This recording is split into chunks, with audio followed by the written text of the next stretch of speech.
കിട്ടിയ സൂചനാ തെളിവുകൾ മുഴുവനായിട്ടും ബഹുമാനപ്പെട്ട DIGക്ക് എക്സ്പ്ലെയിൻ ചെയ്ത് കൊടുത്തു. അദ്ദേഹം മുഴുവൻ അത് എഴുതി വളരെ സമാധാനത്തോടു കൂടി അദ്ദേഹത്തിൻ്റെ എന്താ പറയുക പെരുമാറ്റവും ഈ കാര്യങ്ങളുമായി ബന്ധപ്പെട്ട് എന്നോട് ചോദിച്ച ചോദ്യങ്ങളുമൊക്കെ തന്നെ അദ്ദേഹം വളരെ സത്യസന്ധമായി ആ റിപ്പോർട്ട് നൽകും എന്നാണ് ഇപ്പോൾ ഞാൻ വിശ്വസിക്കുന്നത്. അത് ബഹുമാനപ്പെട്ട മുഖ്യമന്ത്രിയുടെ പരാതി നിങ്ങൾക്ക് അയച്ചു തന്നല്ലോ. ആ പരാതിയിൽ പറയുന്ന കാര്യങ്ങൾ തന്നെയാണ് അതിനെ ബേസ് ചെയ്തിട്ടുള്ള എൻക്വയറി. അതാണ് ചെയ്തിട്ടുള്ളത്. ആദ്യഘട്ടത്തിൽ തൃപ്തനായ സുജിത് ദാസിനെ 3ാമത്തെ ദിവസം സസ്പെൻഡ് ചെയ്തില്ലേ. ഇപ്പോൾ അന്ന് തന്നെ അന്വേഷണം ആരംഭിച്ചു. അപ്പോൾ അവിടെ നിൽക്കട്ടെ, നിങ്ങളെ കാര്യം ബാക്കി ഞാൻ പറഞ്ഞത്, എൻ്റെ കാര്യം നിങ്ങളൊന്ന് പറയും. അല്ല, ഒറ്റ മിനിറ്റ്. അതായത് ഞാൻ രാവിലെ തിരക്ക് കൂടിയാണ് ഓടിപ്പോയത്. ഇപ്പോൾ നിങ്ങളിതൊന്ന് സ്കാൻ ചെയ്യണം.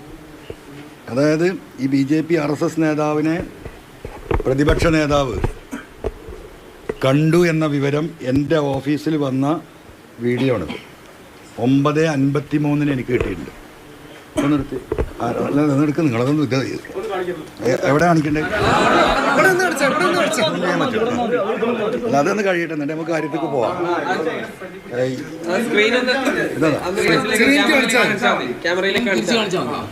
ആ ടൈം നോക്കുക.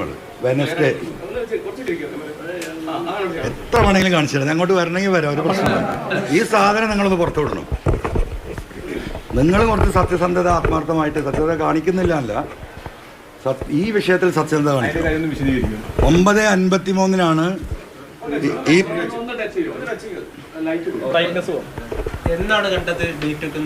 വെനസ്ഡേ. എത്ര ബുധനാഴ്ച ഡേറ്റ്? ഇന്നിപ്പോൾ ദിവസം ശനിയാഴ്ച അല്ലേ? ഇന്ന് ശനിയല്ലേ? അപ്പോൾ ബാക്കിലേക്ക് പോയാൽ വെള്ളി, വ്യാഴം, ബുധൻ.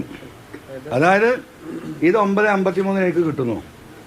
അന്ന് 11 മണിക്കാണ് നിങ്ങളെ അടിയന്തരമായിട്ട് പത്രസമ്മേളനത്തിന് ഈ പറയുന്ന പ്രതിപക്ഷ നേതാവ് അടിയന്തര സമ്മേളനത്തിന് വിളിക്കുന്നത്. അത് നിങ്ങൾ തിരുവനന്തപുരത്ത് കിട്ടിയോ?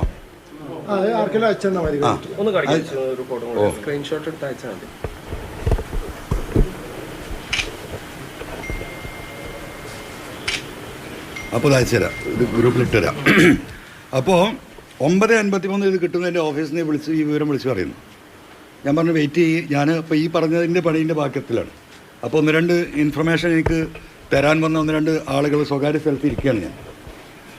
അപ്പോൾ പെട്ടെന്നാണ് ഈ വിവരം എനിക്ക് കിട്ടി എന്നത് അജിത് കുമാറിൻ്റെ ഈ പാരലൽ സൈബർ വിങ്ങിൽ നിന്ന് പ്രതിപക്ഷ നേതാവിനെ വിളിച്ചറിയിക്കുകയാണ്.